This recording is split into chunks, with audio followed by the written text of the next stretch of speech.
Have you ever sabotaged your relationship right about the time it feels like it's starting to get serious? Have you ever felt like closeness and connection feels smothering and suffocating? And also at the same time feel like too much disconnection or distance feels rejecting or abandoning? If so, then this video is for you. Today, we're going to talk about building a more solid sense of self if you fall into the more disorganized style of attachment. Hi, if you're new to this channel, my name is Tom Phil, and I've been working with couples for decades. Those who struggle with relational trauma in order to build a stronger sense of self, more trust in themselves and others, so that they can experience a more safe and secure attachment. All right, let's dig in. So I'm talking about disorganized attachment. Now, this is one of three kinds of insecure attachment styles. There's the more avoidant style, there's the more anxious style, and then there is the more disorganized style. People that tend to fall into this category tend to have certain kinds of experiences growing up or very early in their life or adolescence. Those experiences were marked primarily by fear, meaning that when they had feelings and they tried to reach out to get comfort, care, and soothing, what they got back was more fright and more fear from those that were supposed to protect them in that moment. So, for example, a child comes home, they're upset, they had a fight with their best friend at school, and when they try to reach out and get comfort, what they're met with is rejection or abandonment or ridicule or shame or something that completely frightens and overwhelms them as opposed to protecting them and comforting them. And what this does is this leaves the child in a stuck place. It leaves the child in conflict between the natural, normal thing, which is to reach out, with also being overwhelmed with fear. The person I'm turning to the most to try to help me, to try to protect me, to try to comfort me and try to soothe me is the person that's causing me more fear. And so this leaves the nervous system with no good strategy. They can't shut down because the feelings they have are overwhelming. They can't reach out because they get rejection and abandonment and more fear coming from the person that is supposed to protect them. These same things can happen in our adult relationships. We have something called an attachment injury. And there are moments between partners as adults when we are feeling fragile or vulnerable and we reach out to our partner and they are not there for us. And we call that an attachment injury. And what it feels like is complete abandonment or rejection or shame or ridicule or whatever it might be. But what doesn't happen is our partner doesn't show up for us. They don't meet us in that moment, and they aren't there as a stronger, wiser somebody to help us deal with what feels distressing and overwhelming. So ultimately, we are left alone with all of these feelings. And when we have this kind of an experience as an adult, then what that does is it teaches our nervous system to never make ourselves vulnerable again. Now, I'm not suggesting that an experience like this as an adult creates disorganized attachment, because that's more often something that originates in childhood. But something similar with the nervous system can happen like that, where it throws our nervous system into a place where we can no longer trust that person, and we will no longer allow ourselves to be vulnerable with that person. And when that is the case, we kind of say to ourselves, never again. Never again will I depend on that person. Never again will I make myself vulnerable or open or try to let down my walls. I've got to be on guard when it comes to this person. And if that's your partner that you've had that experience with, then the impact is almost immeasurable, because now you're trying to be in a relation with somebody that is built on an emotional bond, and yet there's a huge barrier to being able to create a safe and secure relationship. So that is a big problem, and it's a big problem in our adult relationships if that happens. then what happens is if we have these experiences in childhood, then we bring these same reactions to our adult relationships. And so we respond to our adult patterns as if we were still that child.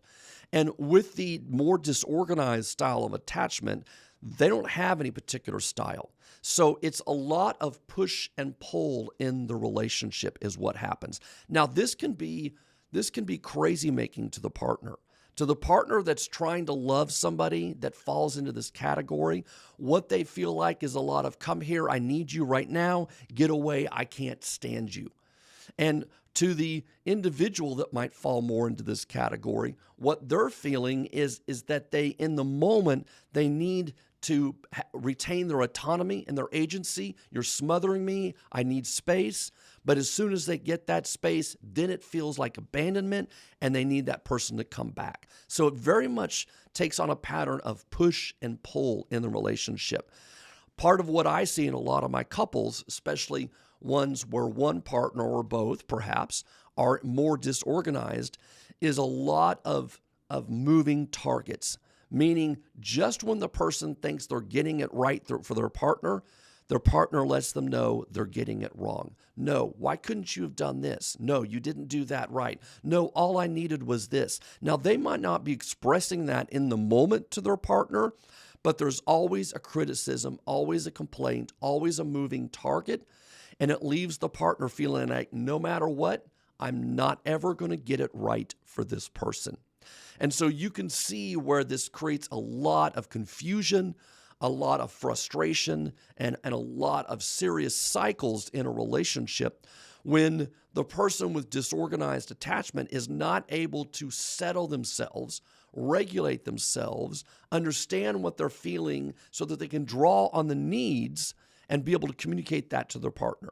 Now, that little compact statement I just said is actually, years in the making worth of work for the disorganized person to be able to get to that place, to be able to regulate them, to be able to understand what they're feeling, and to be able to be settled and hold that feeling long enough to ask and ascertain what it is that they need that's at the bottom of that feeling.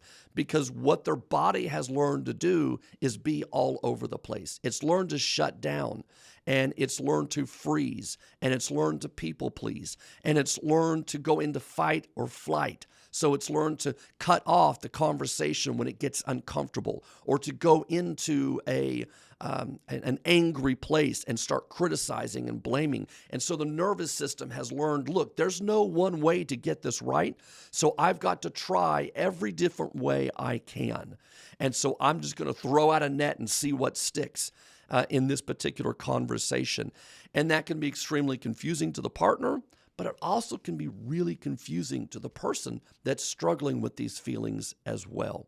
So that's a little bit about how the more disorganized style is created, and a little bit about what that shows up like in the partner.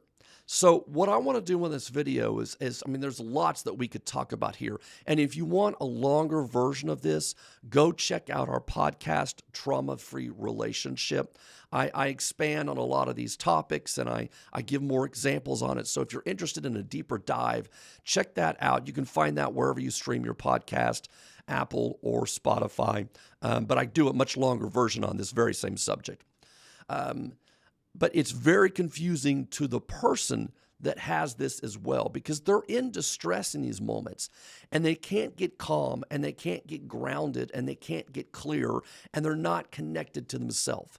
So one of the reasons I titled this as a more grounded sense of self, a more secure sense of self, is because that's the objective. We need to be able to create a more secure sense of self inside yourself if you have this style of attachment. And in doing so, it means you need to become more of yourself. You need to take those parts of you that are split off, that are so reactive, and be able to try to integrate them a little bit more into the rest of you. The rest of you that can go out to your job and be killer at your job all day long. The rest of you that can have secure relationships with friends and things like that.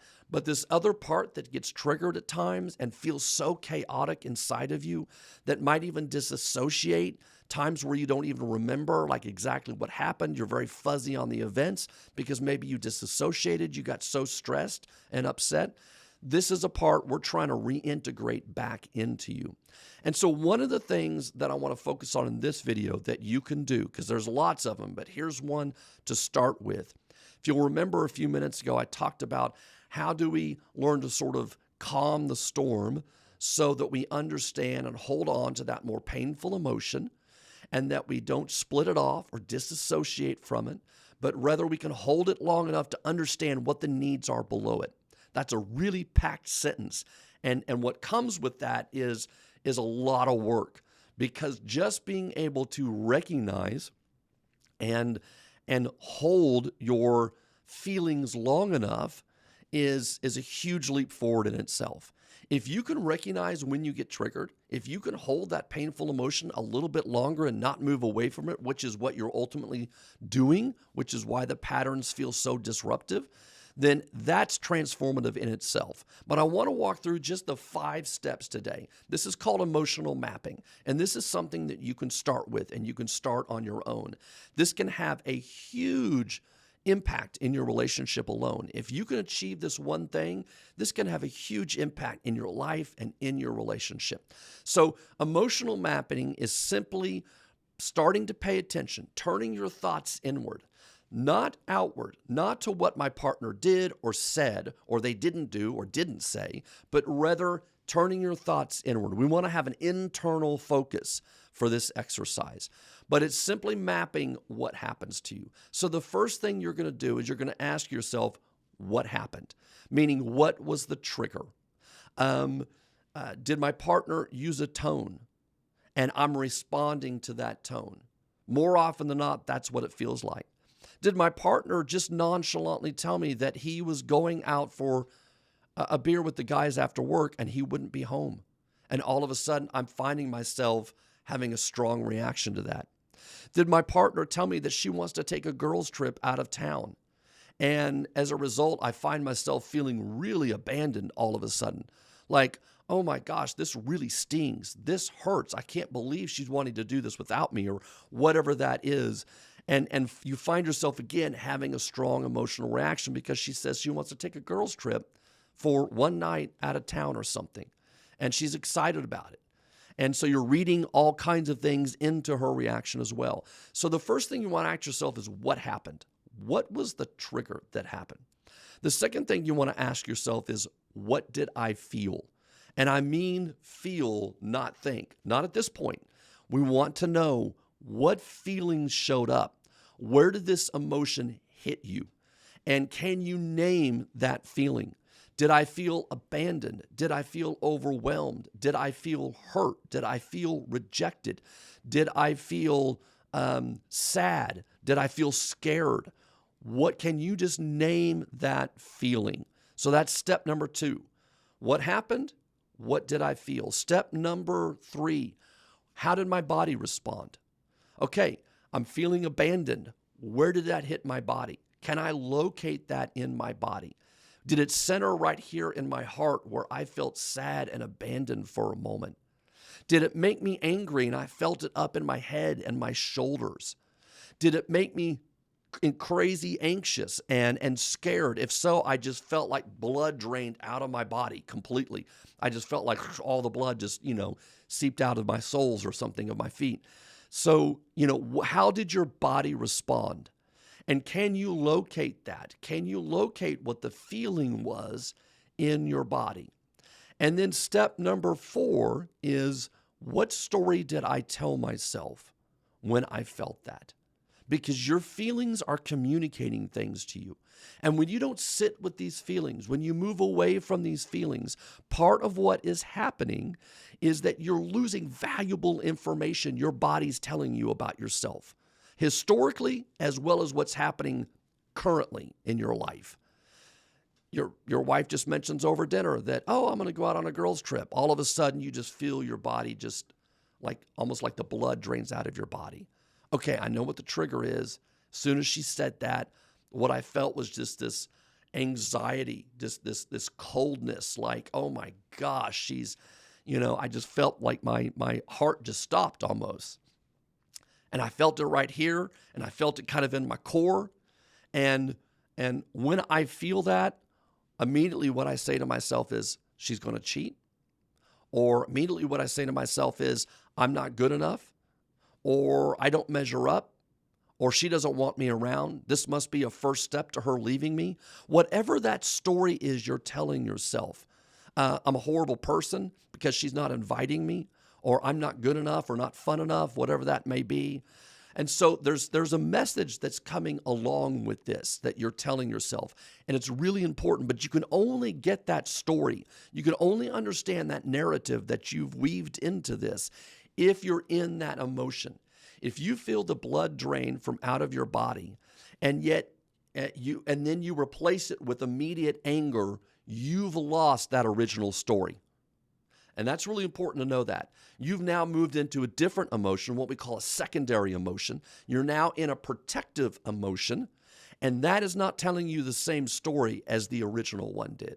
So you might immediately feel the blood drain from your body, or you might be racked with anxiety and you just feel it all over, and then all of a sudden you start getting angry.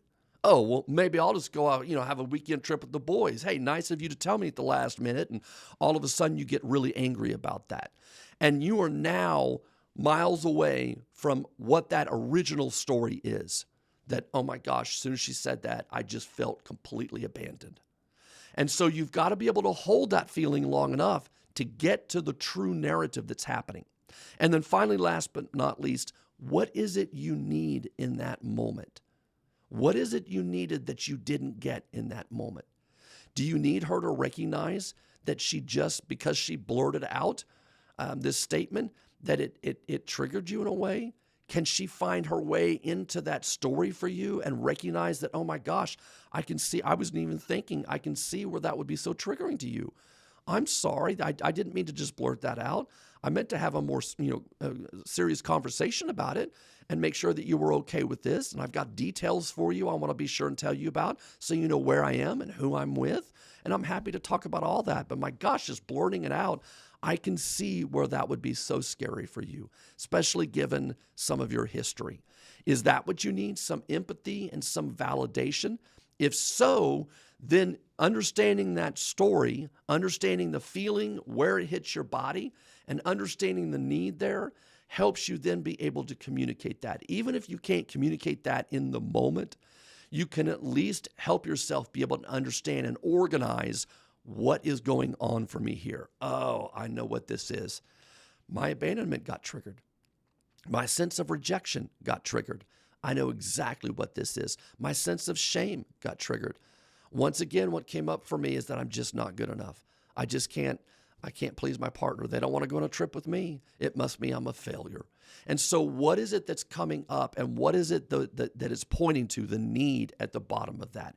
Even if you don't communicate it, being able to organize this for you is a massive step in the right direction. Like I said, this emotional mapping, if you were to do this and work on this, this could be absolutely transformative to your life and your relationships, this one thing alone. We can work on different aspects of it, right? We can break this down, and in our coaching program, we do just that, right? We take the feelings and the regulation aspect of it. We talk about the cognitive, the story piece. We talk about getting down to the needs and how to be able to communicate that and boundaries and so on and so forth. But that's way more than I want us to bite off right now. Just think about, how can I begin mapping my emotional landscape internally, inside myself, so that I can organize more of what's happening for me. If you do that, I think you'll find a tremendous difference, not only in yourself, but in your relationships as well.